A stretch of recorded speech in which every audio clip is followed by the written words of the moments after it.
প্রিয় লিসেনার্স, আসসালামু আলাইকুম। প্রিয় লিসেনার্স, কথা বাড়াবো না, চলে যাব আমাদের এবারের এপিসোডের প্রথম ঘটনা। এই ঘটনাটি জুবাইর ইসলাম ভাইয়ের, এবং এই ঘটনাটি উনি সংগ্রহ করেছেন ওনার এক চাচার কাছ থেকে। ওনার চাচার নাম আবুল কালাম। ওনার চাচা পেশা একজন মাছ ব্যবসায়ী। তিনি প্রতি হাটবারে সকাল সকাল পদ্মার মাছ কিনতে চলে যান মাওয়া, শরীয়তপুর, এই সমস্ত জায়গায়। সরাসরি সেখানকার জেলেদের কাছ থেকে তিনি মাছ কেনেন। এমনই এক প্রবীণ জেলে, যার নাম রইসউদ্দিন, স্থানীয় সবাই যাকে রাসু বলে চেনেন, তারই ঘটনা উনি শুনেছিলেন। আর সেই ঘটনাটি উনি পরবর্তীতে জুবাইর ইসলাম ভাইকে বলেছিলেন। জুবাইর ইসলাম ভাই আমাদের সামনে উপস্থাপন করেছেন। চলুন শুরু করি ঘটনা।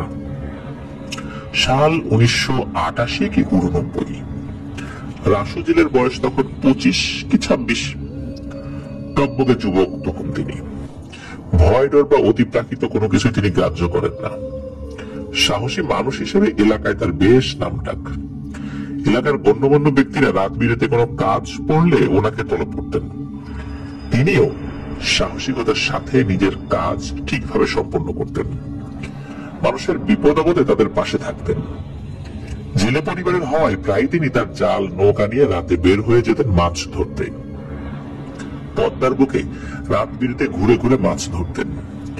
এমনই একদিনের ঘটনা। হাটবার ছিল সেদিন। হাটে গিয়ে কেনাকাটা করতে করতে রাসু শুনতে পান তাদের এলাকার মেম্বার সাহেবের ছোট মেয়ে আগের দিন পানিতে ডুবে গিয়েছে। লোকজন অনেক খোঁজাখুঁজি করেও তার লাশ পায়নি। এসব শুনে রাসু খুব আফসোস করতে করতে ফিরে আসে। রাতের খাওয়া দাওয়া শেষ করে স্ত্রীকে ঘুমিয়ে পড়তে বলে আনুমানিক রাত 8টা নাগাদ বের হয়ে যান জাল, ডেটা, বৈঠা এগুলো নিয়ে মাছ ধরতে। তখনকার সময় গ্রাম এলাকায় রাত 8টা মানে কিন্তু অনেক রাত। বিদ্যুতের আলো তখনও কিন্তু ওনাদের গ্রামে পৌঁছায়নি। এই রাসু নদীর পাড়ে এসে ওনার ছোট্ট নৌকায় সবকিছু তুলে নিয়ে বেরিয়ে পড়েন নদীর বুকে জাল ফেলতে। বেশ কিছুক্ষণ এদিক সেদিক টর্চ লাইটের আলো ফেলে মাছ ধরতে থাকেন তিনি। সেদিন মাছ কম উঠছে দেখে তিনি ভাবেন সামনের গ্রামের ভেতর দিকে একটি খাল গিয়েছে, তার মোহনায় চলে যাবেন, তাহলে হয়তো মাছ একটু বেশি পাবেন। যেই ভাবা সেই কাজ, তিনি বৈঠা বেয়ে চলে যান পাশের গ্রামের খালের মোহনায়। সেখানে গিয়ে জাল ফেলতেই তিনি বেশ বড় সড়ো কয়েকটি মাছ পেয়ে যান। খুশি হয়ে আরো কয়েকবার জাল ফেলেন এবং প্রতিবারই একটি দুটি করে বেশ বড় বড় মাছ পেয়ে গেলেন। এর আগে এক জায়গায় তিনি এত মাছ পাননি। মাছগুলোর মধ্যে বেশিরভাগই রাক্ষসের মাছ ছিল। তিনি এসব নিয়ে না ভেবে মাছ ধরতে ধরতে আরেকটু ভেতরে গিয়ে জাল ছোড়েন। এবার তার মনে হলো বিশাল এক মাছ জালে আটকেছে। জাল টানতেও কষ্ট হয়ে যাচ্ছিল। তারপরও বেশ কিছুক্ষণ কষ্ট করে জাল কাছে টেনে আনতে সক্ষম হন তিনি, এবং জাল কাছে টেনে এনে টর্চের আলোয় দেখতে পান এতক্ষণ মাছ ভেবে তিনি যা টানছিলেন সেটা কোনো মাছ নয়, বরং বাচ্চা একটা মেয়ের লাশ। সাহসী মানুষ ছিলেন তিনি, তাই একটু হতভম্ব হয়ে গেলেও ভয় পেলেন না। তিনি জাল নৌকায় টেনে উঠিয়ে লাশের উপর থেকে জাল সরিয়ে দেখেন লাশটি আর কারো নয়, তাদের এলাকার মেম্বার সাহেবের ছোট মেয়ের। ভালো করে আলো ফেলে লাশটি দেখে তিনি বুঝতে পারলেন এতক্ষণ তিনি যে রাক্ষসের মাছগুলো পেয়েছেন সেগুলো এইসব বাচ্চা মেয়ের শরীর ভক্ষণ করতে এসেছিল। কারণ মেয়েটার হাত পায়ের ফুলে ওঠা জায়গায় মাংস ছিঁড়ে নেওয়া হয়েছে বলে তার কাছে মনে হচ্ছিল। এগুলো মাছেই খাওয়া শুরু করেছিল আর কি। তিনি এই দৃশ্য দেখে খুবই কষ্ট পান। মাছগুলো ফেলে দিতেন, কিন্তু গরিব মানুষ ছিলেন তিনি, ভাবলেন মাছ ফেলে দিলে পরের দিন আর পরিবারের খাওয়া জুটবে না, তাই তিনি আর ফেলবেন না। তবে আর মাছ ধরলেনও না। সেদিন ফিরে গেলেন গ্রামে। ঘাটে পৌঁছে নৌকা রেখে তিনি মাছগুলো নিয়ে দ্রুত নিজের বাড়ির দিকে গিয়ে জাল, মাছ, বৈঠা এগুলো রেখে একটা চাটাই নিয়ে ফিরে আসেন। এসে চাটাই দিয়ে লাশটি মুড়ে পাচাকোলা করে তুলে নিয়ে মেম্বার সাহেবের বাড়ির উদ্দেশ্যে রওনা হয়ে যান। পানি খেয়ে লাশ ফুলে ওজন বেড়ে যাওয়ায় তিনি একা বহন করতে পারছিলেন না, তাই যাওয়ার সময় ওনার পাশের বাড়ির এক ভাইকে হাত দিয়ে ডেকে নিয়ে চলেন সাথে। দুজনে মিলে গভীর রাতে মেম্বারের বাড়িতে পৌঁছে ডেকে তোলেন মেম্বার সাহেবকে। এমনিতেই মেয়ে হারানোর শোক, তারপর এত রাত্রে কেউ ডাকাডাকি করছে। বেশ বিরক্তই হন, বেশ রেগে মেগে বাইরে আসেন। কিন্তু বাইরে এসে অবস্থা দেখে রাগের স্থানে জায়গা করে নেয় সন্তান হারানোর কষ্ট। তিনি হাউমাউ করে কেঁদে ওঠেন। তার কান্না শুনে বাড়ির সবাই জেগে ওঠেন এবং বাইরে এসে নিজেদের মেয়ের এমন মর্মান্তিক লাশ দেখে কান্নায় ভেঙে পড়েন। অল্প সময়ের মধ্যেই মেম্বার সাহেবের বাড়ির লোকেরা আশেপাশে সবার বাড়িতে খবর দিয়ে লোকজনকে ডেকে আনেন এবং সেদিন সকালবেলা ফজরের নামাজের পরেই লাশ কবর দিয়ে দেওয়া হয়। লাশের জানাজায় রাসু উপস্থিত ছিলেন। জানাজার শেষে মেম্বার সাহেব রাসুকে কাছে ডেকে নিয়ে ধন্যবাদ জানান, কারণ কেউ তো লাশ খুঁজে পাচ্ছিল না। কাকতালীয় ভাবে সে লাশটি খুঁজে পায়। এই কারণে তাকে খুশি হয়ে সেই সময়ের প্রায় 2000 টাকা দেন। এতগুলো টাকা হাতে পেয়ে রাসু তো খুব খুশি। খুশির পাশাপাশি তার মনে লোভ নামক এক ভয়ঙ্কর বিষয় উকি দেয়। টাকা নিয়ে বাড়ি এসে তিনি মাছ বিক্রি করতে চলে যান। সকালের বাজারে রাতে ধরা মাছগুলো বেশ ভালো দামে বিক্রি করেন। সব মাছ বিক্রি করে পরিবারের জন্য কেনাকাটা করে বাড়ি ফেরত আসেন। সব কেনাকাটার পরেও তার হাতে বেশ কিছু নগদ অর্থ রয়ে যায়। সারা রাত জেগে মাছ ধরে এবং লাশ নিয়ে দৌড়াদৌড়ির পর তিনি বেশ ক্লান্ত হয়ে ঘুমিয়ে পড়েন। ঘুমানোর পরে তিনি এক আজব স্বপ্ন দেখেন। তিনি দেখেন তার গ্রাম থেকে 4-5 গ্রাম দূরে তারই পরিচিত আরেকটি খালের মোহনা একটি লাশ ভেসে উঠছে আর তাকে পানি থেকে ভেসে ডাকাডাকি করছে ওই লাশটি। এইসবটা দেখে তিনি ধর্মর করে উঠে বসেন। সেদিন আর মাছ ধরতে যাননি। পরে কয়েকদিন আর তেমন কোনো ঘটনা ঘটেনি। তিনি মাছ ধরছেন, কেনাবেচা করছেন, এভাবেই কেটে যাচ্ছিল দিন। প্রথম লাশ পাওয়ার প্রায় 12-13 দিন পরের ঘটনা। দুপুরে উনি খাওয়া দাওয়া সেরে একটু বিছানায় শুয়েছেন, তখন শোরগোল করতে করতে কয়েকজন নারী পুরুষ তার বাড়িতে আসে। তিনি উঠে বাইরে বেরিয়ে দেখেন একজন মহিলা খুব কান্নাকাটি করছে আর তার সাথে কয়েকজন পুরুষ মহিলা তার বাড়ির উঠোনে এসে সবে মাত্র থেমেছেন। রাসু তাদের জিজ্ঞেস করলেন, কি সমস্যা, এতজন উঠোনে এসে কান্নাকাটি চিৎকার চেঁচামেচি করছেন কেন? তখন তাদের মধ্যে থেকে একজন লোক সামনে এসে বলেন, রাসু ভাই, আমার একমাত্র ছেলে গতকাল অন্যান্য বন্ধুদের সাথে বা তার সমবয়সী বন্ধুদের সাথে গোসল করতে গিয়ে পানিতে ডুবে গিয়েছে। অনেক খোঁজ করেছে কিন্তু এখন তার লাশ পাইনি। শুনলাম আপনি মেম্বার সাহেবের মেয়েটার লাশ খুঁজে এনেছেন। আমার ছেলেটাকে যদি খুঁজে দিতেন, বাচ্চার মাটা কাঁদতে কাঁদতে পাগল হয়ে যাচ্ছে। ছেলের লাশটা যদি সে দেখতো তাও তো মনে একটু শান্তি পেত। একটু দেখেন না ভাই, যদি পারেন। রাসু জেলে তখন তাদেরকে বলেন, ও ভাই, আমি তো মাছ ধরতে গিয়ে মেম্বারের মেয়ের লাশ পাইছি, আমি তো লাশ খুঁজতে বের হই নাই। আপনার ছেলের আমি কিভাবে পাবো বলেন? তখন ছেলেহারা সেই লোকটি রাসুর কাছে এসে তার হাতের মুঠে 100 টাকার 10টি নোট মানে 1000 টাকা গুঁজে দিয়ে বলেন, ভাই এটা রাখেন, আর একটু খুঁজে দেন না, এমন করেন না, না করেন না। এতগুলো টাকা একসাথে দেখে রাসু না করেনি। তিনি তার জাল নিয়ে বাচ্চার বাবার সাথে বের হয়ে আসেন বাড়ি থেকে। কখন ডুবেছে, কোথায় ডুবেছে, তখন জোয়ার ছিল নাকি ভাটা ছিল, এসব তথ্য নিয়ে রাসু বেরিয়ে যান নদীতে। সেই দুপুর থেকে স্রোতের হিসাব করে তিনি সম্ভাব্য সকল জায়গায় খুঁজতে থাকেন, জাল ফেলতে থাকেন। খুঁজতে খুঁজতে বেলা গড়িয়ে সন্ধ্যা পার হয়ে যায়। রাসু নৌকা নিয়ে বেশ দূরে চলে আসেন। তারপর একটা ফাঁকা চর দেখে নৌকা পাড়ে ভিড়িয়ে উপরে উঠে আসেন নিজের সাথে আনা কিছু খাবার নিয়ে।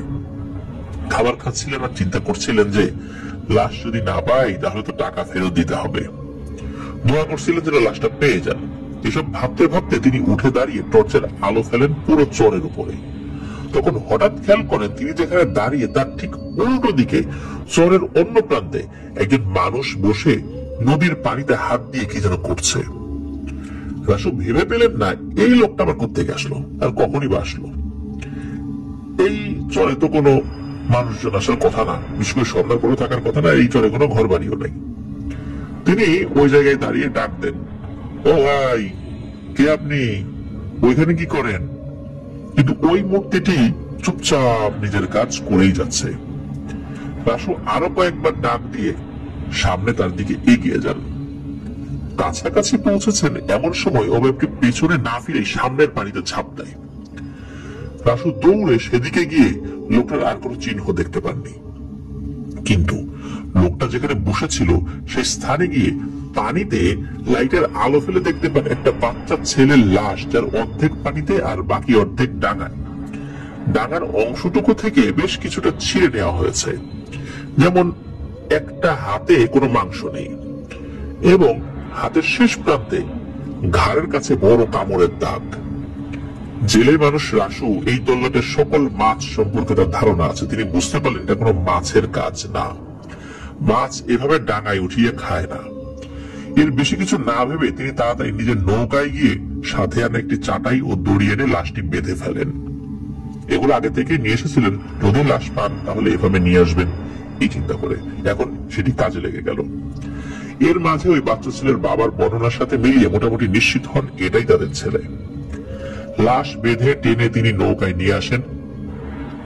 নৌকায় উঠিয়ে দেরি করেননি, দ্রুত বৈঠা বাইতে শুরু করেন। বৈঠা বাইতে বাইতে ভাবেন ছেলের লাশ তাদের বাবা মাকে বুঝিয়ে দিয়ে আরো কিছু টাকা চাইবেন। এসব ভাবতে ভাবতে আরো একটা জিনিস ভাবেন, আচ্ছা ওইখানে যে জিনিসটা দেখলাম ওইটা কে ছিল? ওকে মানুষ ছিল? তাহলে লাফ দিয়ে পানির ভিতরে চলে গেল কেন? ওই তো লাশটায় ডাঙায় তুলেছে, তো চলে গেল কেন? এই চিন্তা করছে। আর এইভাবে ভাবতে ভাবতে হঠাৎ করে নৌকার নিচে কিছু একটা ধাক্কা দিয়ে চলে যায়। ছোট নৌকা বেশ তুলে ওঠে।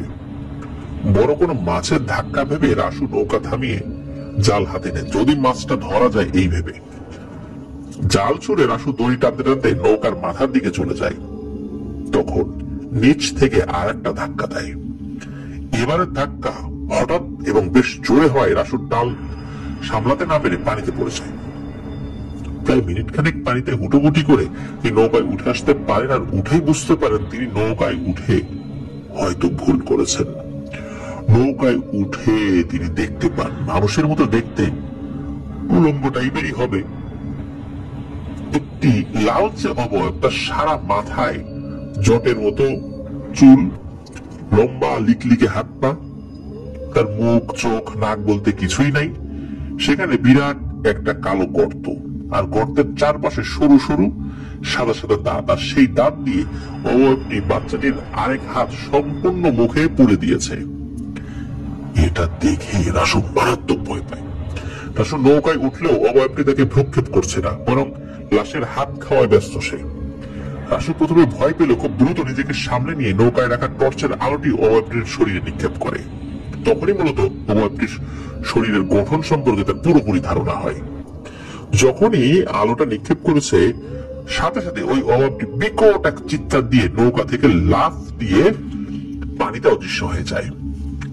রাসু বুঝতে পারে উনি যাই দেখেছেন এখন সেটা আলোতে ভয় পায়। কারণ হলো আলো জ্বালানোর পর সে বিকট এক চিৎকার দিয়ে ঝাঁপ দিয়েছে। তাই তিনি আর বাতি না নিয়ে বরং নৌকায় তার একটি হারিকেনও জ্বালিয়ে দেন। এরপরে আবার দ্রুত নৌকা বাইতে শুরু করেন। নৌকা বাইছিলেন ঠিকই, কিন্তু বুঝতে পারছিলেন সেই পিশাচটি এখনো পেছন পেছন আসছে। কারণ তিনি একটু পর পর লাইটের আলো ফেলছিলেন। তখন উনি দেখেন যে ওই যে পিশাচটি একবার ডান দিক থেকে সেই পিশাচের মাথা পানিতে ডুব দিচ্ছে, মানে সে একবার ডান দিকে মাথা ভাসায় আবার ডুব দেয়, একবার বাম দিক থেকে, সামনে পেছনে, এরকম সব জায়গা থেকে একটু একটু পর পর সে ডুব দিচ্ছে, মানে সে পিছনে লেগে আছে আর ঘর ঘর ঘর ঘর শব্দ করছে। রাসু কিন্তু খুব ভয় পাচ্ছিলেন, কিন্তু নিজের উপর নিয়ন্ত্রণ রেখে বইটা চালিয়ে যাচ্ছিলেন। প্রায় 1 ঘন্টা বৈঠা বেয়ে এমন ভয়ানক অবস্থা অতিক্রম করে অবশেষে তিনি তাদের ঘাট দেখতে পান। ঘাটের কাছাকাছি যখন এসেছেন তখন প্রচন্ড আক্রোশে তার পিছনে পানিতে কেউ যেন কিছু আশ্রে ফেলছে, আর প্রচন্ড শব্দ আসছিল, বিকট চিৎকার। এমন চিৎকার যা কোনো মানুষ বা চেনা কোনো প্রাণীর হতেই পারে না। এমন চিৎকার সেই ঘাটের আশেপাশের বাড়ির মানুষজনও শুনতে পায়। তার সব ঘাটে নৌকা ভেড়ানোর আগেই সেসব বাড়ি থেকে 2-1 টর্চ লাইট নিয়ে দেখতে আসে ঘটনা কি, চিৎকার কিসের, এই ভয়ঙ্কর চিৎকারের উৎসটাই বা কোথায়। তারা ঘাটে দাঁড়িয়ে লাইটের আলো ফেলে রাসু ও তার নৌকাকে দেখতে পায়। সাথে দেখতে পায় নৌকার পিছনে পানিতে হওয়া আলোড়ন। তারাও বুঝতে পারে এই চিৎকার আসছে সেই আলোড়নের ওইখান থেকেই, যেখানে ওই পানিতে আলোড়ন সৃষ্টি হচ্ছিল। রাসু নৌকা পাড়ে ভিড়তেই তাদের মধ্যে কয়েকজন এসে নৌকা টেনে পাড়ে তুলে ফেলে। রাসু নৌকা থেকে নেমে দৌড়ে পেছনে টর্চের আলো ফেলে পাড়ে সেই আন্দোলন দেখতে পায়। একটু পরে সেই আন্দোলনটা আস্তে আস্তে কমে যেতে যেতে একদম স্থির হয়ে যায়। রাসু পাড়েই বসে হাঁপাতে হাঁপাতে সবাইকে ঘটনা বলেছে কি দেখেছে আর কি হয়েছে এতক্ষণ। সবাই রাসুকে আর সেই লাশকে নিয়ে বাচ্চার বাড়ির দিকে রওনা দেয়।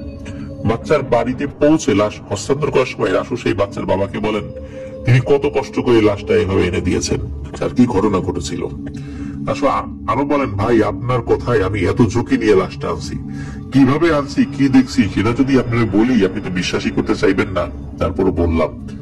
যাক, সেটা আমার যেটা কষ্ট হয়েছে সেটা তো হয়েছেই, আর এই কষ্টের কারণে আমি হয়তো সামনের আরো কয়েকদিন মাছ ধরতেই যেতে পারবো না, আর সেই ক্ষতিপূরণ আপনাকে পুষিয়ে দিতে হবে, আরো টাকা দিতে হবে আমাকে। এই কথা শুনে বাচ্চার বাবা রাসুর কাছে খুব অনুরোধ করে বলে যে তার কাছে যে টাকা ছিল সে সেটা দিয়ে দিয়েছে, আর কোনো টাকা নাই তার কাছে।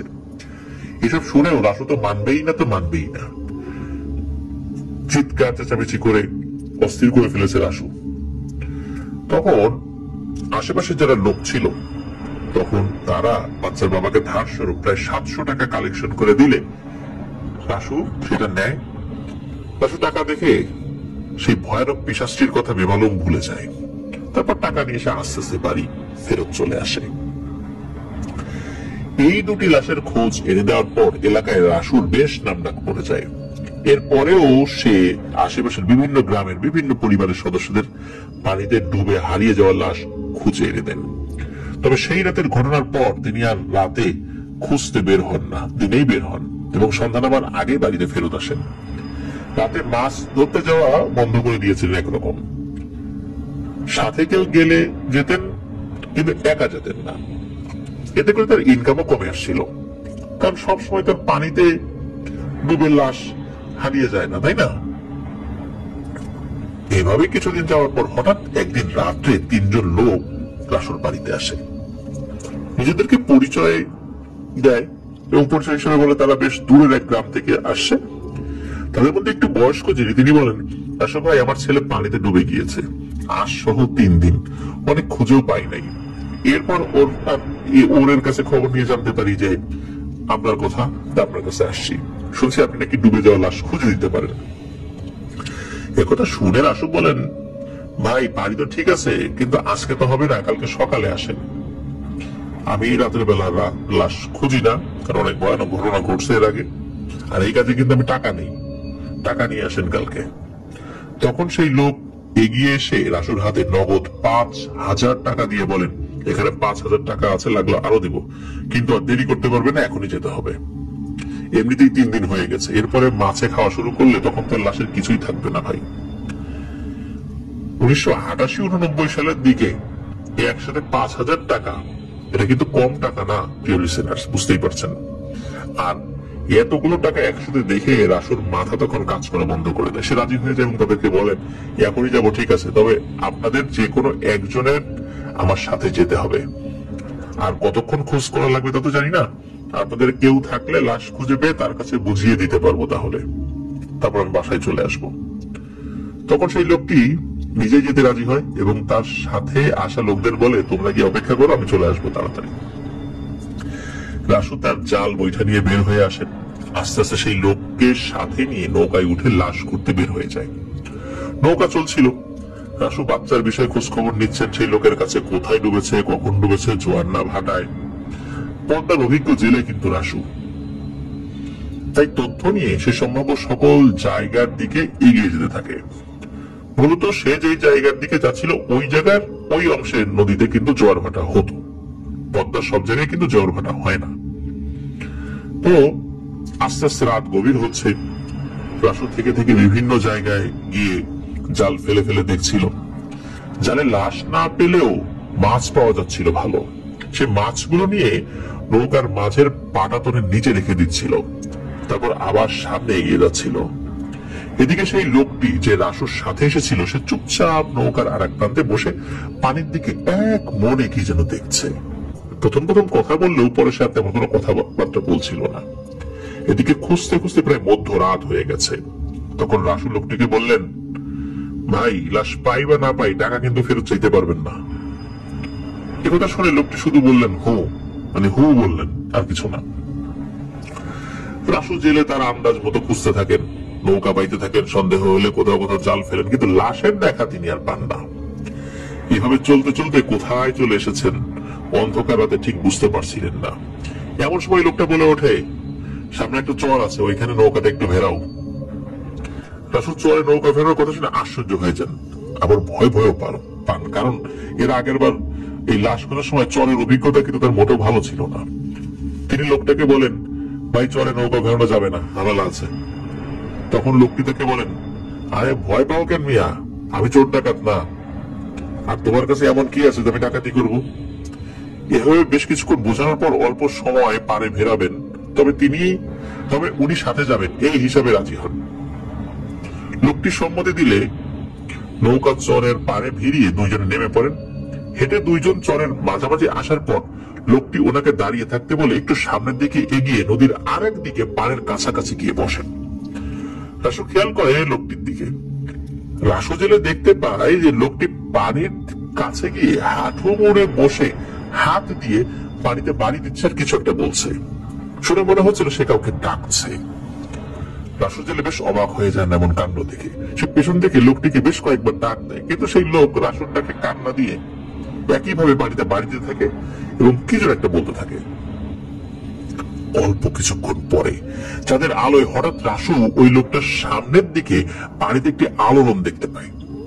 ভালো মতো দেখার জন্য রাসু একটু এগিয়ে গিয়ে টর্চ লাইটের আলো ফেলেন এবং বুঝতে পারে যে তিনি আজকের রাতে এসে কি ভুলটাই না করছেন। তিনি দেখেন পানির নিচ থেকে একটা বিশাল দানবীয় সরীসৃপ জাতীয় কিছু একটা, এই জিনিসটা মুখে করে একটা লাশ টেনে নিয়ে পারে উঠেছে। এটা দেখে রাসু ভয়ে পেছন ফিরে দৌড় দিতে যাবেন, এমন সময় রাসু জেলের সাথে আসা ওই লোকটি রাসুকে ডাক দেয়। রাসু সেদিকে তাকিয়ে দেখে লোকটি বসা থেকে উঠে দাঁড়িয়েছে এবং তার মুখ যেটা মুখাবয়ব আস্তে আস্তে সেটা পরিবর্তন হতে শুরু করেছে। রাসু তার দিকে লাইট ধরে পেছন দিকে যেখানে তার নৌকা বাঁধা সেদিকে সরতে থাকে এবং রাসু দেখতে থাকে যে আস্তে আস্তে লোকটির নাক, মুখ, কপাল সবকিছু অদৃশ্য হয়ে সেখানে বিশাল একটা কালো গর্ত তৈরি হয়েছে। সেই অবস্থায় ওই অবয়বটি বলে ওঠে, ইরে রাসু, সেদিন তো আমার খাবার নিয়ে গেলি জোর করে, আজকে কি করবি রে রাসু? আজকে তো তোকে বাঁচানোর উপায় নেই কারোরই। এ কথা বলার সাথে সাথে রাসু দেখে পানি থেকে যে সরীসৃপটি উঠেছিল সেটি 4 হাত পায়ে ভর দিয়ে রাসুর দিকে এগোতে থাকে। এটা দেখে রাসু পেছনে ফিরে নৌকার দিকে দৌড় দেয়, কিন্তু সে একটু দেরি করে ফেলে। সরীসৃপের মতো পিশাচটি দৌড়ে এসে রাসুর ডান পায়ে 3টে আঙ্গুল কামড়ে ধরে। প্রচন্ড জোরে কামড় দিয়েছিল। রাসু প্রচন্ড ব্যথা তো পাচ্ছিল, কিন্তু সেদিকে ভ্রুক্ষেপ না করে জীবন বাঁচানোর জন্য কোনো মতে পা ছাড়িয়ে নিয়ে দ্রুত দৌড়ে নৌকার কাছে চলে আসে। নৌকা নিয়ে দ্রুত সরে যেতে থাকে। জীবনের মায়ায় সে তখন দিক বিদিক নৌকা বাইতে থাকে, আর পেছনে সেই চর থেকে শুনতে পায় সেই ভয়ঙ্কর অভাবটি জোর গলায় বলতে থাকে, রাসুরে, আজকে যা, তোর সাথে আবার দেখা হবে। আজকে আবার খাবার এসে গেছে তো তাই বেঁচে গেলি। তোকে তো নিয়ে আসছিলাম, কিন্তু আজকে মনে করেছিলাম যে তোকেই খাবো, তবে খাবার চলে আসছে। তবে দেখা হবে রে রাসু, আবার দেখা হবে, সেদিন কিন্তু আর বাঁচবি না। এরকম কথা বলতে থাকে। রাসু কিন্তু শুনছে যে ওরা এই কথাগুলো বলছে চিৎকার করে। রাসু পেছনে ফিরে দেখার সাহস করেনি। টর্চের আলো জেলে রেখে দ্রুত নৌকা বাইরে থেকে চিৎকার করে আল্লাহ তাআলার দরবারে সাহায্য প্রার্থনা করতে থাকে। এভাবে কতক্ষণ নৌকা বেয়েছে বা কোথায় এসে পড়েছে সে বুঝতে পারেনি। আতঙ্কে, ভয়ে, পরিশ্রমে সে নৌকার উপরে জ্ঞান হারিয়ে পড়ে যায়। নিচে পড়েনি, ভাগ্য ভালো, মানে পানির মধ্যে পড়েনি। জ্ঞান যখন ফেরে তখন রাসু জেলে নিজেকে একটি বালুর ট্রলারে আবিষ্কার করে। বেশ বেলা হয়ে গেছে তখন। আশেপাশে তাকে বেশ কিছু অপরিচিত লোক দেখতে পান যে তারা তার দিকে তাকিয়ে আছেন। রাসু উঠে বসতে গিয়ে পায়ে মারাত্মক ব্যথা অনুভব করেন। তারপরও কষ্ট করে উঠে বসে দেখেন তার পায়ে একটি গামছা পেঁচিয়ে রাখা, সেখান থেকে ফোঁটা ফোঁটা রক্ত পড়ছে। এই সময় ট্রলারের প্রধান মাঝি, যিনি মাঝি, তিনি এসে রাসুর কাছে বসেন এবং বলেন, ভাই তোমার আমরা মাঝ নদীতে একটা নৌকায় অজ্ঞান অবস্থায় পাইছি, তোমার পায়ের থেকে তখন ভীষণ রক্ত পড়তেছিল, তোমার বাড়ি কই, আর কি হয়েছিল এই রাতে বলতো। এরপরে রাসু তার সাথে ঘটা রাতের ঘটনা তাদেরকে শোনান। মাঝি সব শুনে বলেন, যাক আল্লাহ বাঁচাইছে, তোমার সামনের ঘাটে নামায় দিব রে, তোমার নৌকায় ট্রলারের সাথেই বান্ধা আছে, গঞ্জে গিয়ে ভালো কোনো ডাক্তার দেখায় বাড়ি চলে যেও। কথা শেষ করে প্রধান মাঝি রাসুকে কিছু টাকা দিয়ে পরের ঘাটে নামিয়ে দেন। এরপরে রাসু ডাক্তার দেখিয়ে পা ব্যান্ডেজ করে বিকেল নাগাদ অতি কষ্টে বাড়ি ফেরত আসেন। সে রাতে সরীসৃপের মতো সেই পিশাচ যে কামড় দিয়েছিল, এই কামড়ে রাসুর পায়ের 3টি আঙ্গুলের সামনের অংশ হারিয়ে ফেলে, আর বাড়ি ফিরে দীর্ঘদিন যাবৎ অসুস্থ ছিল। অনেক ডাক্তার কবিরাজ দেখিয়ে সুস্থ হতে হয় তাকে, আল্লাহর রহমতে সে ভালো হয়ে যায়। আবার অনেক হুজুরের কাছ থেকে উনি তদবির নিয়েছিলেন যাতে করে এই জিনিসটি পরবর্তী তারা ক্ষতি করতে না পারে। এরপর কোনোদিন রাসু লাশ খুঁজতে বা মাছ ধরতেই যায়নি, জীবিকার তাগিদে অন্য কাজ করছেন। তিনি এখন বৃদ্ধ, ব্যবসা বাণিজ্য করছেন, আলহামদুলিল্লাহ ভালো আছেন। এটি ছিল ঘটনা। রাসু জেলের এক্সাক্ট গ্রামের নামটা জানা যায়নি, যার কারণে আমরাও উল্লেখ করতে পারিনি সেটা। তবে ঘটনাটি আমার কাছে খুব দারুণ লেগেছে। আশা করছি প্রিয় লিসেনার্স ঘটনাটি আপনাদের কাছেও ভালো লেগেছে। আর ভালো লাগলে কিন্তু আমাদের চ্যানেল সাবস্ক্রাইব করতে ভুলবেন না প্রিয় লিসেনার্স। সাবস্ক্রাইব যে জায়গাটা রয়েছে ওখানে জাস্ট একটু প্রেস করে দিবেন। আর আমাদের চ্যানেলের লিঙ্কটা কিন্তু আপনারা শেয়ার করে দিতে পারেন আপনাদের বন্ধু বান্ধবদের কাছে। মেসেঞ্জারে লিঙ্কটা শেয়ার করে দিতে পারেন, হোয়াটসঅ্যাপে শেয়ার করে দিতে পারেন। হোয়াটসঅ্যাপে শেয়ার করলে সাবস্ক্রাইব করতে বেশ সুবিধা হয়। প্রিয় লিসেনার্স, আমাদের ফেসবুক পেজ এবং গ্রুপের লিঙ্কটাও কিন্তু আপনারা শেয়ার করে দিবেন প্লিজ। আর আমাদের পরিবারের সদস্য হয়ে যেতে কিন্তু ভুল করবেন না। আপনারা আপনাদের মূল্যবান মতামতগুলো কিন্তু পোস্ট করে বা কমেন্ট করেও জানাতে পারবেন। আর আপনারা ঘটনা পাঠাতে চাইলে লিখে অথবা রেকর্ড করে যে কোনো ভাবে ঘটনা পাঠাতে পারবেন afnanda@gmail.com এই ইমেল অ্যাড্রেসে। শুধু ইমেল অ্যাড্রেসের মাধ্যমেই আমরা এখন ঘটনা নিচ্ছি, অন্য কোনো ওয়েতে কোনো ভয়েস কলে বা অন্য কোনো ভাবে আমরা ঘটনা নিতে পারছি না। অনেকে হোয়াটসঅ্যাপে ঘটনা পাঠাতে চান, তারপর মেসেঞ্জারে ঘটনা পাঠাতে চান, তারপরে বলেন যে ফোন করে আমরা ঘটনা বলতে চাই। এইভাবে তো আমরা ঘটনা নিতে সক্ষম হচ্ছি না, এই জন্য অবশ্যই লিখে অথবা রেকর্ড করে আপনাদেরকে ইমেল করতে হবে। আর ইমেল অ্যাড্রেসটা আমরা দিয়ে দিয়েছি afnanda@gmail.com। লিসেনার্স, আমরা চলে যাব আমাদের এবারের ফ্রাইডে স্পেশাল এপিসোডের দ্বিতীয় এবং শেষ ঘটনায়।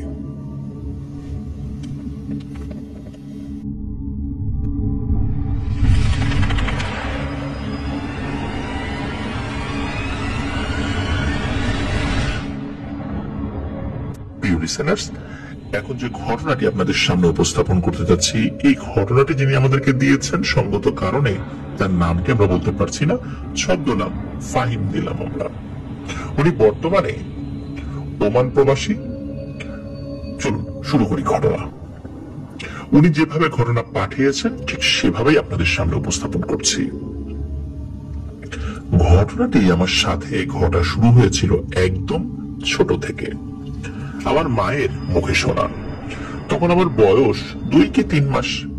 হঠাৎ করে কোনো একদিন সন্ধ্যা হওয়ার কিছু সময় পর আমাকে যেখানে শুইয়ে রাখা হয়েছিল যে বিছানায়, সেখানে খুঁজে পাওয়া যাচ্ছিল না। আমাকে বিছানায় না দেখে আমার মা হঠাৎ করে আঁতকে উঠল। এদিক সেদিক খোঁজাখুঁজি শুরু হলো এবং খুঁজে না পেয়ে মা চেঁচিয়ে কান্না শুরু করে দিল। আম্মুর কান্না শুনে আমার ঘরের ও বাড়ির লোকজন সবাই একই স্থানে জড়ো হয়ে গেল। মায়ের মুখে আবার উধাও হয়ে যাওয়ার কথা শুনে সকলে মিলে খোঁজাখুঁজি আরম্ভ করে দিলেন, কিন্তু কেউ কোথাও খুঁজে পেলেন না আমাকে। এই নিয়ে বাড়িতে শোরগোল শুরু হয়ে গেলে আশেপাশের লোকজনও একত্র হয়ে যায় আমাদের বাড়িতে। এই নিয়ে বিভিন্ন জন বিভিন্নভাবে মন্তব্য করতে থাকে। হঠাৎ আনুমানিক 2 ঘন্টা পর ঘরে আমার রুমের ভেতর থেকে আমার কান্নার আওয়াজ শুনে সবাই অবাক হয়ে যায় এবং ঘরের ভিতর ছুটে যায়। আমার আম্মু আমাকে তুলে বুকে জড়িয়ে আদর করতে থাকে এবং হাওমাও করে কাঁদতে থাকে। এ কান্না খুশির কান্না। সবাই আম্মুকে সান্ত্বনা দিতে থাকে। হঠাৎ আম্মু একটা জিনিস লক্ষ্য করে, আমার শরীর থেকে বেশ সুগন্ধি বের হয়ে আসছে। এমন সুগন্ধি জীবনে কেউ পায়নি কখনো। বাড়িতে উপস্থিত সকলেই অবাক, সকলেই বিষয়টা নিয়ে সন্দেহ করতে লাগলো এবং বাড়িতে হুজুর ডেকে বিষয়টা পরিষ্কার হওয়ার কথা বলতে লাগলো। আমার বাবা তখন দেশের বাইরে ছিলেন। আমার পরিবারে তখন আমার দাদা, দাদি, আমার চাচা এবং আম্মু ছিল। সকলের উপদেশ পেয়ে দাদা হুজুরকে ডেকে আনার জন্য ছুটে গেলেন। হুজুর এসে আমাকে দেখলেন, দোয়া কালাম পরে ঝাড়ফুঁক করে দিয়ে হুজুর তার সঙ্গে আনা একটি কিতাব দেখতে লাগলেন। পরে হুজুর জানান, আমাকে নাকি আম্মু আসরের ওয়াক্তের সময় বাড়ির উঠোনে গোসল করানোর যখন প্রক্রিয়া করছিলেন, বাড়ি থেকে একটু দূরে অবস্থিত একটা পুরনো তুলা গাছ, সেই তুলা গাছে একটা জিন কন্যা অর্থাৎ পরী বসেছিল। আমাকে গোসল করানোর সময় নাকি সেই পরীটা আমার দিকে তাকায় এবং সেই পরীটাও নাকি কিশোরী ছিল। আমাকে দেখে তার বেশ ভালো লেগে যায়। সেই পরীটি আমাকে সুযোগ বুঝে নিয়ে যায় সেই তুলা গাছের উপরে আমার সাথে খেলা করার জন্য, কিন্তু নিয়ে বেশিক্ষণ রাখতে পারেনি। আমার বাড়ির লোকের কান্না দেখে তার মায়া লেগে গেলে সে সুযোগ বুঝে আবার আমাকে ফেরত দিয়ে যায়। হুজুর বলেন, পরীটা আসলে ভালো, সে আমার কোনো ক্ষতি করবে না, বরং আমাকে যেহেতু তার পছন্দ হয়ে গেছে সেহেতু সেই আমার দেখাশোনা করবে এবং খেয়াল রাখবে। এসব বলে হুজুর আমার পরিবারকে অভয় দিয়ে চলে যান। এরপর আমাদের দিনকাল স্বাভাবিকভাবে যেতে লাগলো। পরীটা আমার পরিবারের আড়ালে অগোচরে আমার খেয়াল রাখতে লাগলো। আমার মা যখন আমাকে ঘুম পাড়িয়ে দিয়ে বাইরে যায়, আবার যখন রুমে আসে, তখন আমি নাকি ঘুম থেকে জেগে আছি এবং অদৃশ্য কিছু একটার সাথে খেলা করছি, এই জিনিস দেখতে পান। তাছাড়া আমার রুমটা দারুণ সব সুগন্ধে ভরে থাকতো। আর আম্মু যখন আমাকে কোলে নিয়ে আদর করত, তখন দেখা যেত আমার মুখ থেকে দারুণ সব অজানা খাবারের সুঘ্রাণ বের হয়ে আসছে। এর মানে পরীটা আমাকে লুকিয়ে লুকিয়ে খাবার খাওয়াতো। আম্মুর আর বুঝতে বাকি নেই যে আমার রুমে কে আছে, ওটা নিশ্চয়ই ওই পরীটাই। বিষয়টা আমার পরিবারের সবাই জানতো। আমার বয়স যখন 6 কি 7 বছর, তখন আমি সাঁতার জানতাম না। একদিন আমি আম্মুর পিছনে ধরে হেঁটে হেঁটে পাশের একটা বাড়িতে চলে যাই, কিন্তু আমি আম্মুর সাথে আছি ভেবে আম্মু আর পিছনে তাকাননি। ওই বাড়ির সামনে একটা পুকুর ছিল, কি বুঝে আমি সেই পুকুর পাড়ের দিকে চলে গেলাম, আর মনের অজান্তে আমি পা ছিটকে সেই পুকুরেই পড়ে যাই। আর আম্মু হঠাৎ পেছনের দিকে ফিরে আমাকে দেখতে না পেয়ে বাড়ির রাস্তার দিকে দৌড়ে ছুটে আসে এবং আমাকে খুঁজতে গিয়ে পুকুরের দিকে তাকায়। তাকিয়ে এক অবাক করা দৃশ্য তিনি দেখেন। আমি পুকুরের মাঝখানে চিত হয়ে সাঁতার কাটছি, অথচ আমি সাঁতারই জানতাম না। আমার বাড়ির কেউই আমাকে সাঁতার শেখায়নি। আম্মু এই দৃশ্য দেখে বাকরুদ্ধ হয়ে এক নজরে তাকিয়ে থাকে পুকুরের দিকে। কি বলবে আর কি করবে কিছুই বুঝে উঠতে পারছে না। হঠাৎ ওই বাড়ির এক জ্যাঠা দোকান থেকে বাড়িতে ফিরছিলেন। তিনি আম্মুকে পুকুর পাড়ে দাঁড়িয়ে থাকতে দেখে জানতে চাইলেন কেন আম্মু এখানে দাঁড়িয়ে আছে। আম্মু তখন তার সম্বিত ফিরে পায়, হঠাৎ আঁতকে ওঠে এবং জেঠুকে পুকুরের দিকে আঙ্গুল দিয়ে ইশারা করে দেখিয়ে দেন, কিন্তু মুখ দিয়ে কোনো কথাই বের হচ্ছিল না আম্মুর। জেঠু তখন আর কোনো কিছু জিজ্ঞেস না করে ওই অবস্থায় পুকুরে ঝাঁপ দেন এবং আমাকে নিয়ে আসেন। আম্মু তখন আমাকে জড়িয়ে ধরে কান্না কাটি শুরু করে দিলেন। তখন ওই জেঠু আমাকে কোলে করে বাড়িতে এনে দেন। এরপরে কেটে যায় আরো প্রায় 6-7 বছর। আমার বয়স যখন 13-14 বছর বা 12-13 এরকম একটা সময়, বন্ধুদের সাথে একবার দুষ্টুমি করতে করতে গাছে উঠে যাই। গাছটি ছিল বাদাম গাছ, আমাদের গ্রাম্য ভাষায় বাক্সা বাদাম বলে ডাকি আর কি। মূলত আমরা বাদাম পেরে খাওয়ার জন্যই উঠেছিলাম। গাছটি যথেষ্ট বড় ছিল। ভালো ও পাকা বাদাম পাওয়ার জন্য আমি একদম গাছের চূড়ায় উঠে গিয়েছি, মানে মগ ডালে। বাদাম পাড়তে পারতে হঠাৎ একটা চিকন ডাল ভেঙে আমি মাটিতে পড়ে যাই। এত উপর থেকে পড়ে আমার কিছুই হয়নি। পড়ার সময় আমার মনে হচ্ছিল কে যেন আমার পেটের নিচে নরম হাতে ধরে আস্তে করে আমাকে মাটিতে নামিয়ে শুয়ে দিয়েছে। আমার বিন্দু মাত্র কিছু হয়নি। আমার বন্ধু বান্ধবরা তো খুবই অবাক হয়ে যায়, আমিও অবাক হই। এরপর আমি বাড়ি চলে আসি এবং বিষয়টা আমার মায়ের সাথে শেয়ার করি। আম্মু তখন বুঝতে পারে যে কেউ আমাকে প্রোটেক্ট করেছে এবং কে আমাকে প্রোটেক্ট করেছে। তারপরে আমাকে আম্মু অনেক বকাবকি করলো, বললো কি দরকার ছিল গাছে ওঠার, আর যদি বড় ধরনের কিছু হয়ে যেত। এভাবে দিন কেটে যায়। ছোটখাটো অনেক বিপদ থেকে আল্লাহ অদৃশ্য কিছুর মাধ্যমে প্রোটেক্ট করে দেন। এই গেল শিশু থেকে কিশোর জীবনের ঘটনা। এবার আসি আসল ঘটনায়। ঘটনা বোঝার জন্য বাস্তব কিছু সমস্যার কথা বলবো। যদিও শুনতে কিছুটা অস্বস্তিকর মনে হবে, তবুও বলতে হবে, না হয় ঘটনা অপূর্ণই থেকে যাবে। বয়স তখন 18 কি 19 বছর। আমি তখন 9ম শ্রেণীতে পড়ছি, পাশাপাশি ইলেকট্রিকের কাজও শিখছি। আর তখন থেকেই আমি ভূত এফএম-এর ফ্যান ছিলাম। ঘটনা বোঝার জন্য কথাটা আগে থেকেই বলে রাখলাম। ভালো লেখাপড়ার জন্য বাবা মাকে একজন ভালো প্রাইভেট টিউটর ধরিয়ে দেন। সেই প্রাইভেট টিউটরের বাড়িটা আমার বাড়ি থেকে প্রায় 3 কিলোমিটার দূরে ছিল। প্রাইভেট টিউটরের অন্য একটা স্কুলে চাকরি ছিল, তাই আমি সকালবেলা খুব ভোরেই চলে যেতাম সেই টিউটরের বাড়িতে। আমি কিন্তু পায়ে হেঁটেই যেতাম প্রাইভেট পড়ার জন্য, তাই খুব ভোরেই উঠে হাঁটা শুরু করতাম। উদ্দেশ্য সকালবেলা বেশি হাঁটলে ব্যায়াম হবে। তাই ঘুম থেকে উঠে ভোরেই চলে যেতাম। নামাজ কালাম ইবাদতের বেলায় ছিলাম কঠোর। আমি সব রকমের আমল করার চেষ্টা করতাম। একদিন খুব ভোরবেলা প্রাইভেট পড়ার জন্য যাচ্ছিলাম স্যারের বাড়ি থেকে কিছু দূর গেলে রাস্তার দুই পাশে ঘন ঘন গাছের সারি, আর সেখানে দিনের বেলাও বেশ ছায়া পড়ে থাকে। তখন ছিল আমার শীতকাল, চারদিকে ঘন কুয়াশা। এত ভোরবেলায় ঘন কুয়াশার কারণে কিছুই দেখা যাচ্ছিল না। আমি একা একা গুনগুনিয়ে সূরা পড়ছি আর হাঁটছি। হঠাৎ দূর থেকে অন্য কোনো একটা নারী কণ্ঠে গুনগুন শব্দ আমি শুনতে পেলাম, আর এটা শোনার পর আমার গুনগুন করা বন্ধ হয়ে গেল। চারদিকে তাকে দেখার চেষ্টা করলাম। এই ভোরবেলা কারো তো এখানে থাকার কথা না। শীতকালে সবাই তো একটু অলসতা করে, এমনিতে একটু ঘুম থেকে দেরি করে ওঠে। কৃষকরা হয়তো তাড়াতাড়ি খেতে আসবে না, তাহলে এই ভোরবেলায় এখানে আসবেটা কি? আমি আবার ভুল শুনছি না তো? আস্তে আস্তে ছোট ছোট কদমে এগোতে লাগলাম। আস্তে আস্তে সামনের দিক থেকে কালো কিছু একটা কুয়াশা ভেদ করে স্পষ্ট হতে লাগলো। আমি ভীষণ ভয় পেতে শুরু করলাম, কিন্তু নিজেকে শান্ত করে মনোবল বাড়িয়ে মনে মনে দোয়া কালাম পড়তে লাগলাম। আমি একটু রাস্তার বাম দিকে চেপে গিয়ে দাঁড়িয়ে রইলাম, আর কালো জিনিসটা আস্তে আস্তে গুনগুন শব্দ করে এগোতে লাগলো। জিনিসটা আরো স্পষ্ট হলে আমি লক্ষ্য করলাম মানুষের মতোই দেখতে, পরনে ছিল কালো বোরখা। সচরাচর কওমি মাদ্রাসার বোনেরা যে ধরনের বোরকা নিকাব পরে থাকেন, একদম হুবহু একই ধরনের পর্দায় আবৃত একজন মহিলা। এইবার আমার ভয়টা দূর হয়ে গেল। তখন মেয়েটা আমার সামনাসামনি চলে আসলে আমি শ্রদ্ধাশীলতা দেখিয়ে সুন্দর একটা সালাম দিই। মেয়েটিও সেই সালামের জবাবটা সুন্দরভাবে দেয়। তার শরীর থেকে যে খুশবুটা বের হচ্ছিল তা আমার ভীষণ পরিচিত বলে মনে হচ্ছিল। আমি একটু দূরে গিয়ে আবার পিছন ফিরে মেয়েটির দিকে তাকাতেই দেখি মেয়েটিও আমার দিকে তাকিয়ে আছে।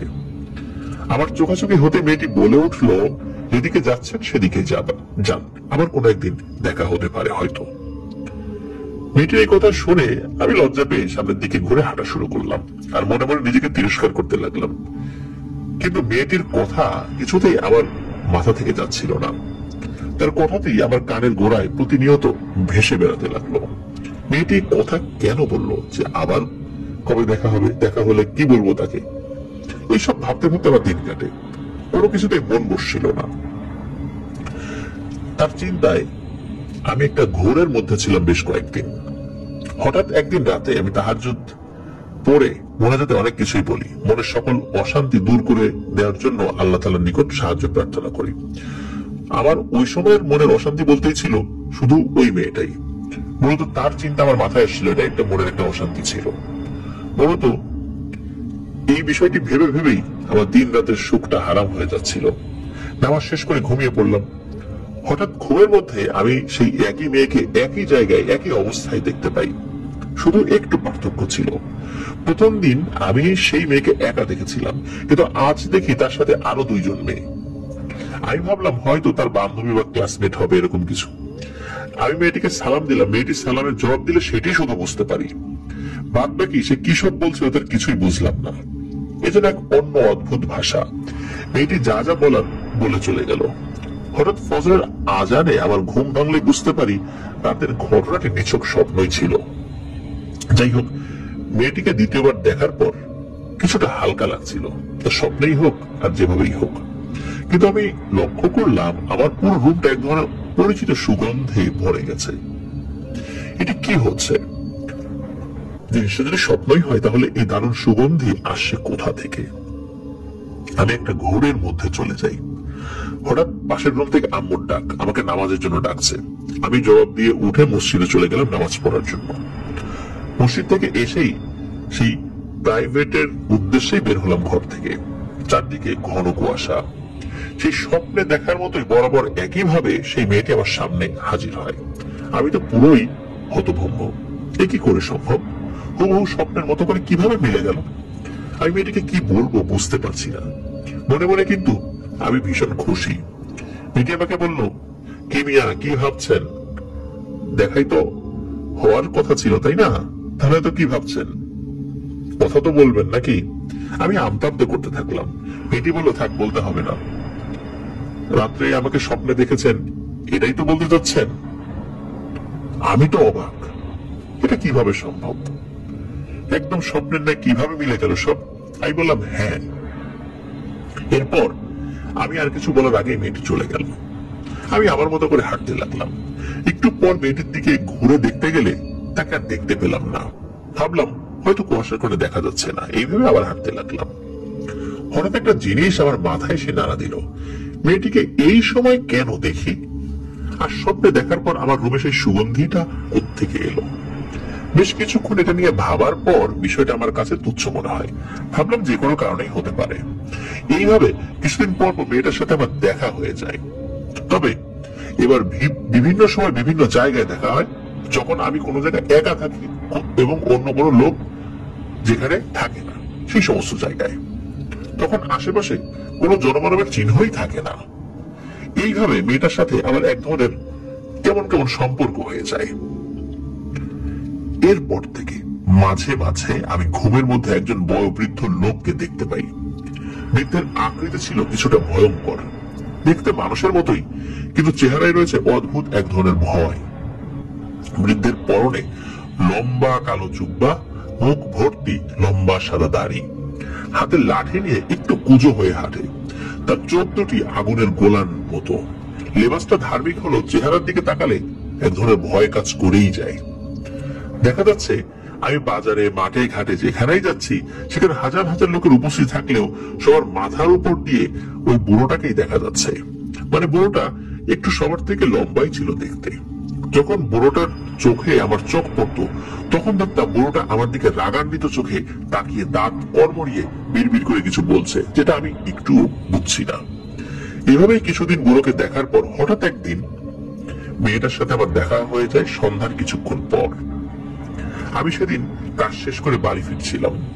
মেয়েটিকে দেখে আমি জিজ্ঞেস করলাম, এই অসময়ে তুমি এখানে কেন? সে বলল, তোমার আসার অপেক্ষায় আমি অপেক্ষায় ছিলাম। আমার সাথে দেখা হয় কি তুমি খুশি হওনি? আমি বললাম, অবশ্যই, কিন্তু এই সময় তো দেখার কথা না। তো মেয়েটি বলল, কেন? তখন আমি বললাম, এমন একটা জায়গায় হঠাৎ করে কোনো মেয়ের থাকা কিন্তু ঠিক না, এমন নির্জন জায়গায়। আর হঠাৎ করে মানুষ যদি কেউ দেখে তাহলে কি বলবে? তখন মেয়েটি বলল, শোনো, আজ তোমাকে একটি সত্যি কথা বলতে চাই। জানি না তুমি এটাকে কিভাবে নেবে, তবু এই সত্যিটা জানার পর তুমি আমার সাথে যোগাযোগ রাখবে কিনা বা আমিও রাখতে পারবো কিনা আমি জানি না, পরিণতি কি হবে। বিষয়টি নিয়ে আমি চিন্তিত, তবু সত্যিটা বলতেই হবে, কারণ আজ না বললে সত্যিটা কোনো না কোনো দিন তো প্রকাশ হবেই। সেদিন আমি তোমার কাছে প্রতারক হয়ে যাব। এই কারণে আমি আমার পরিচয় দিতে চাই। মেয়েটির এমন কথাগুলো আসলে আমার মাথায় খুব একটা ঢুকছিল না। আমি ভাবলাম স্বাভাবিক কিছু বলবে, হয়তো সে তার পরিবার সম্পর্কে বলবে, সে বলবে যে তারা দরিদ্র, এরকম কোনো কথা বলবে আর কি, যেটা আমি আগে থেকে জানতাম না, বা তার পরিবারের এমন কোনো বিষয় যেটা আমি জানতাম না। জানবোই বা কিভাবে? তার সাথে পরিচয় তো আমার খুব বেশি দিনের না।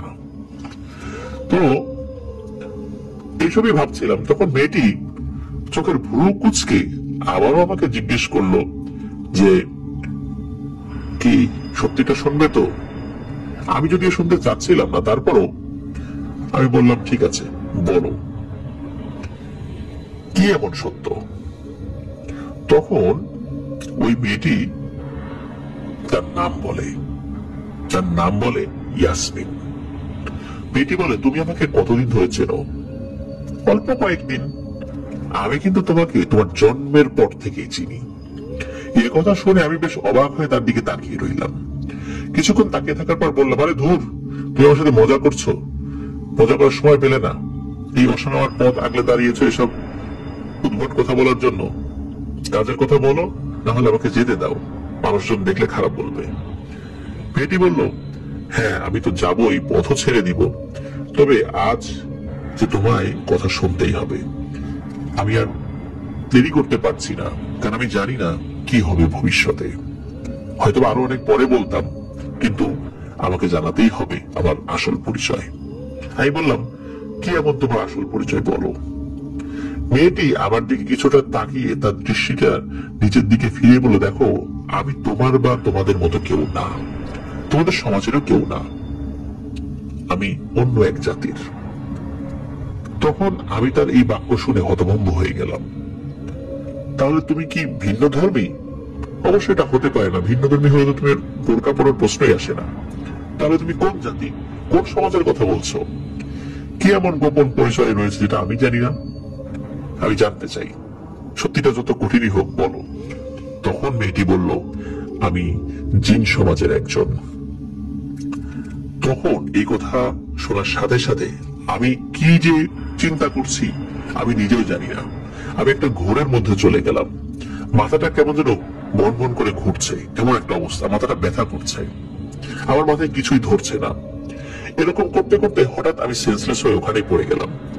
জ্ঞান ফিরলে নিজেকে বিছানায় আবিষ্কার করি।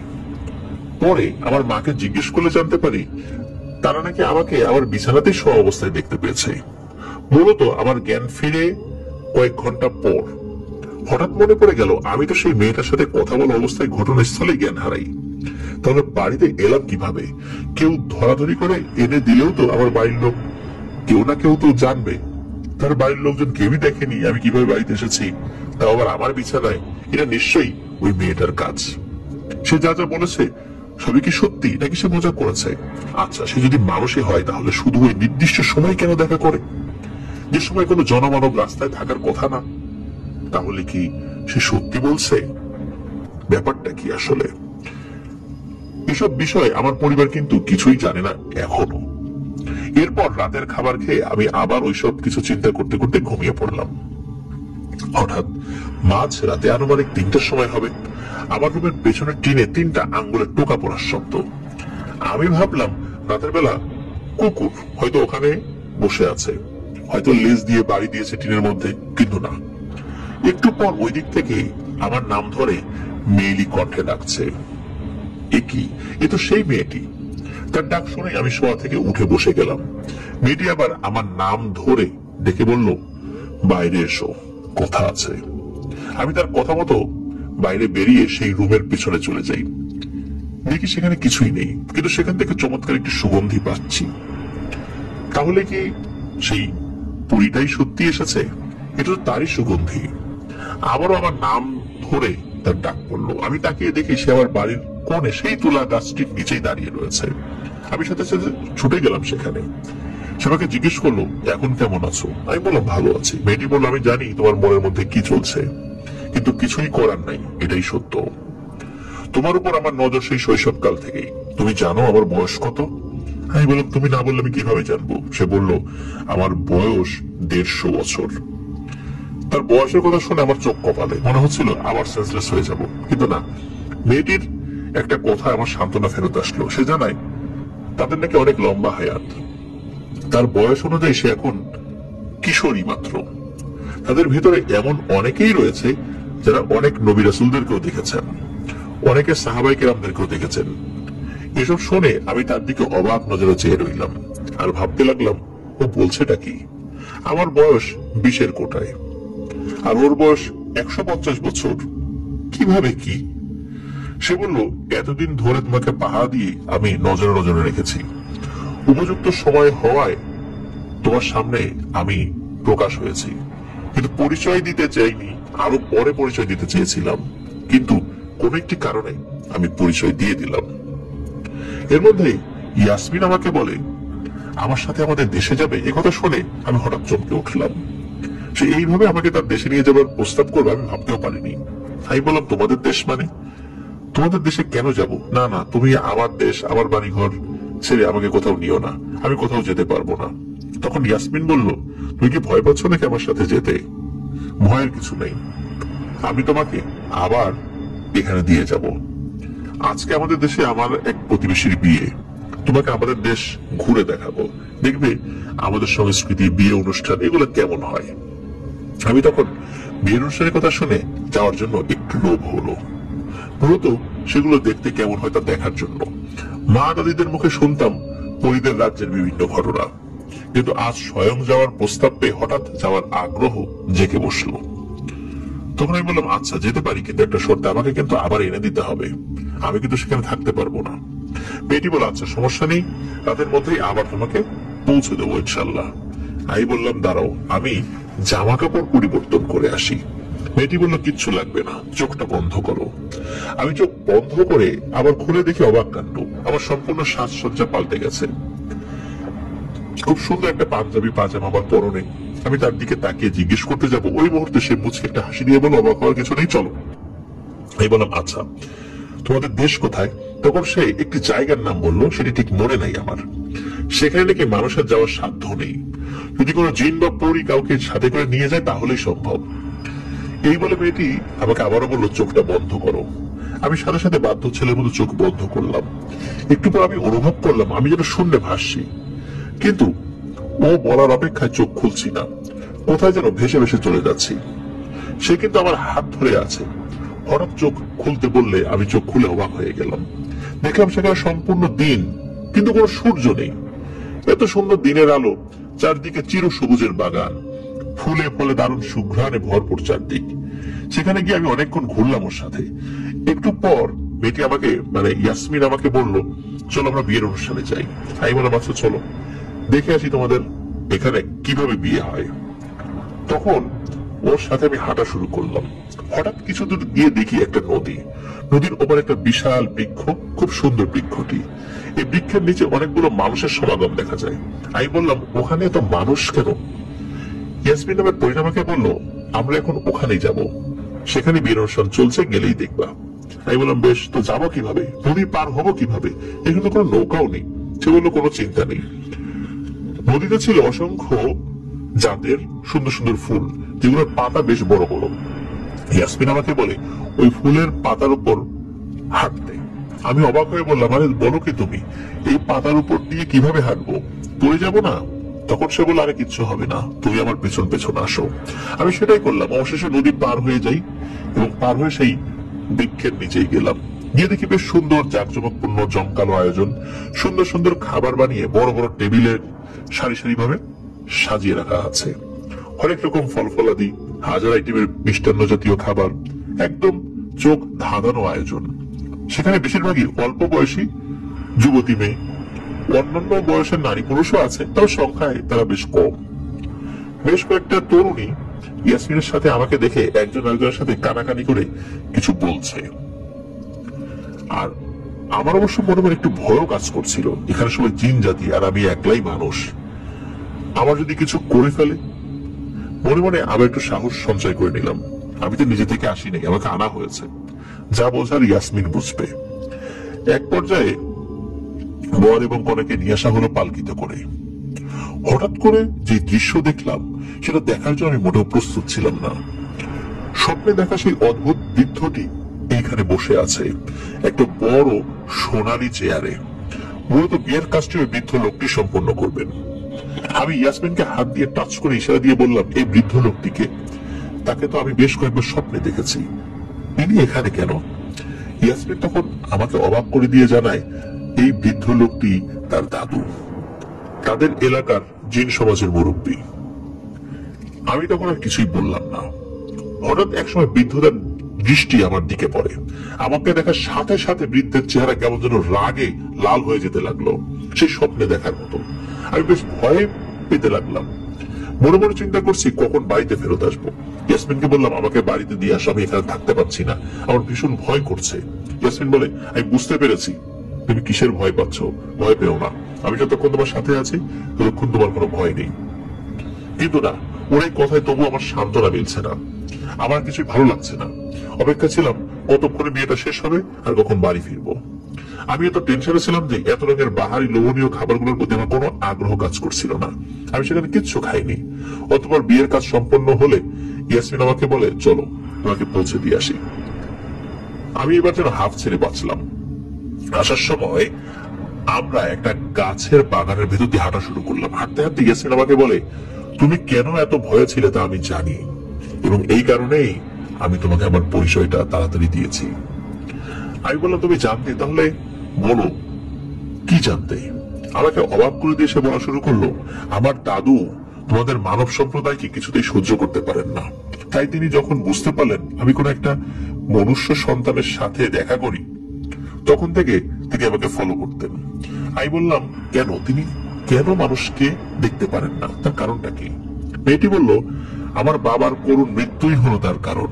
আমি তখন জিজ্ঞেস করলাম, তোমার বাবার করুণ মৃত্যু মানে এখানে কি মানুষের কোনো হাত রয়েছে, যে কারণে তোমার দাদু আমাদেরকে কিছুতেই দেখতে বা সহ্য করতে পারেন না?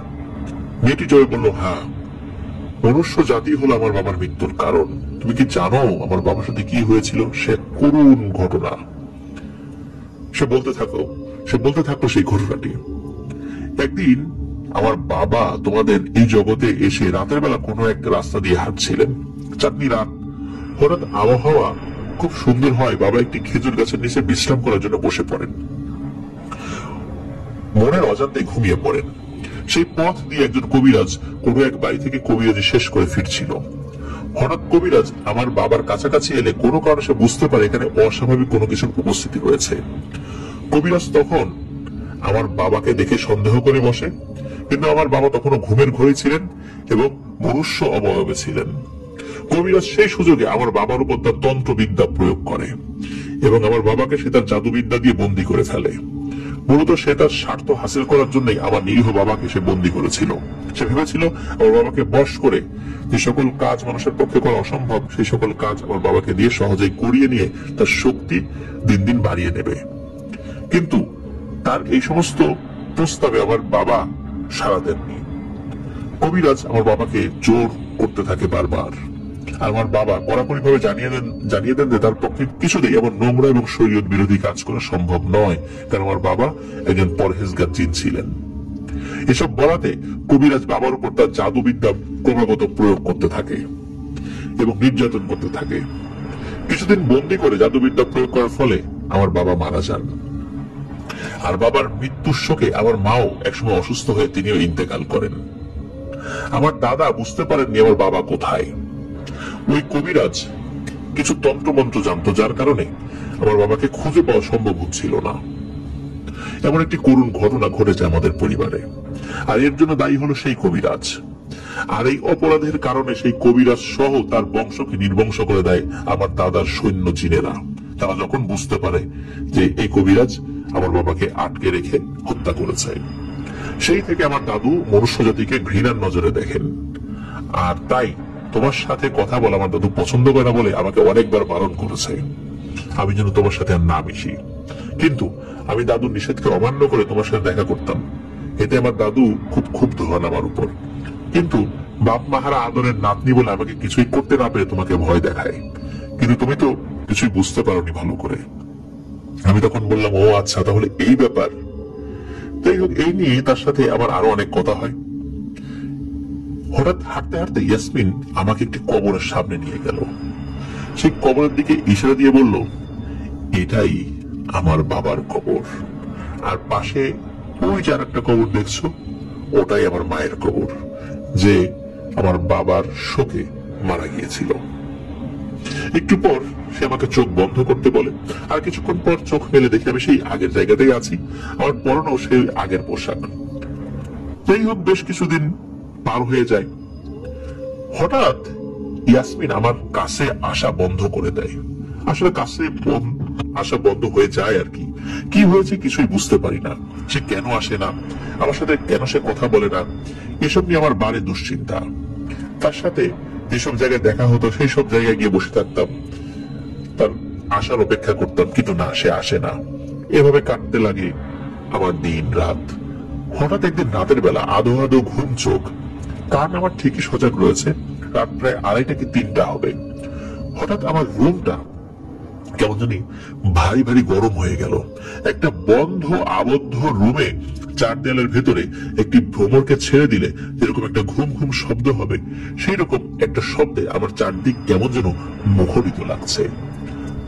হঠাৎ দেখলাম ছোট্ট একটা বলের ন্যায় আলো আস্তে আস্তে বড় হয়ে একটা অবয়বে পরিণত হলো।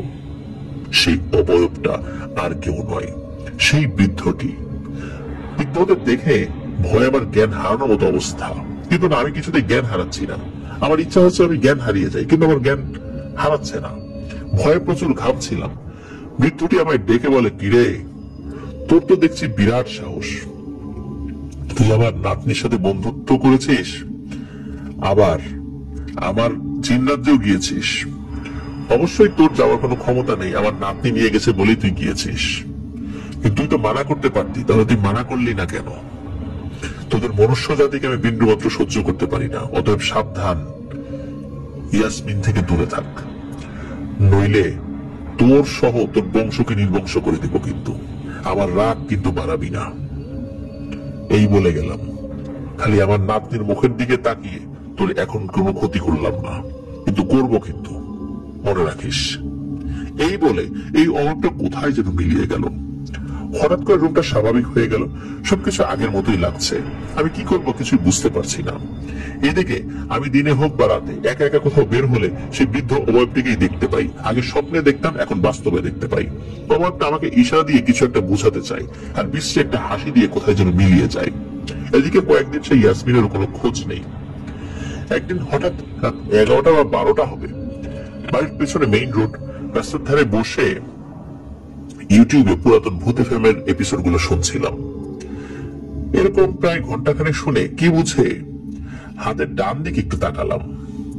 আমার থেকে প্রায় 10 গজ দূরে হবে, চাঁদনি রাত ছিল, দেখছি একটা বেশ বড় আকৃতির একটা সাদা বিড়াল রাস্তার ওই দিকটা থেকে আমার দিকে আসছিল।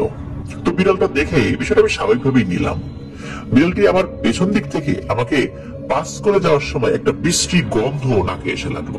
সাথে সাথে আমি বমি করে দিলাম, এত দুর্গন্ধ আসলে সহ্য করার মতো না। এরপর দেখি রাস্তার অপর পাশ থেকে একটা সাদা বক, এত বড় বক আমি জীবনও দেখিনি। বেশ ভয় পেয়ে গেলাম বকটিকে দেখে।